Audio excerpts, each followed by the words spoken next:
আমার girlfriend Sumaiya SSC পরীক্ষায় fail করেছে। এই খবরটা শোনার পর থেকে তার বাড়িতে সুখের ছায়া নেমে এসেছে। রেজাল্ট শোনার পর থেকে তার মা 5বার জ্ঞান হারিয়েছে, কিন্তু সুমাইয়ার এ নিয়ে কোনো মাথা ব্যথা নেই। সে দিব্যি খাচ্ছে, দাচ্ছে, ঘুরছে ফিরছে। ফেল করলে মানুষ কাঁদে, কিন্তু আমার গার্লফ্রেন্ড সুমাইয়ার মুখে কান্নার সিটে ফুটাও নেই। তাকে দেখে মনে হচ্ছে ফেল করে সে মহা খুশি।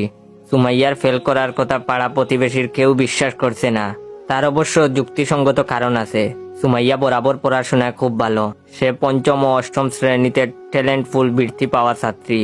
সেই ছাত্রী যদি এসএসসি পরীক্ষায় ফেল করে, তাহলে তার মার 5বার জ্ঞান হারানো খুব স্বাভাবিক ব্যাপার। আমার তো মনে হয় আরো 10বার জ্ঞান হারানো উচিত ছিল। যাই হোক, আমি গিয়ে ওর মার্কশিটটা তুলে আনলাম। ওর মার্কশিট দেখে আমি তো অবাক। সব সাবজেক্টে 90+ নম্বর পেয়েছে। এমনকি সে গণিতে একটু কম পারতো, সেটাতেও 95 পেয়েছে। আর